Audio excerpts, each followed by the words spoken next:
make sure that it's on grams, which it's not.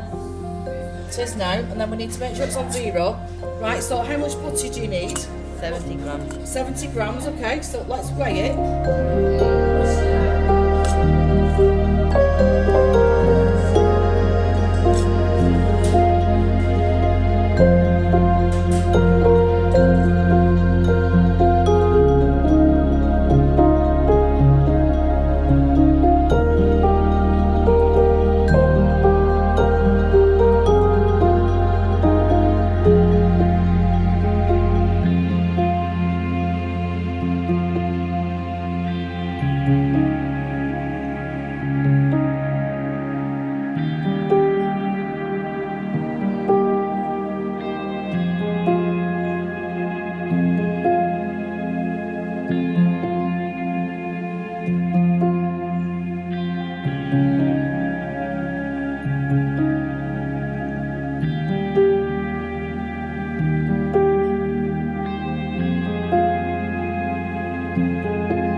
In a pan, and we should have our oats separately.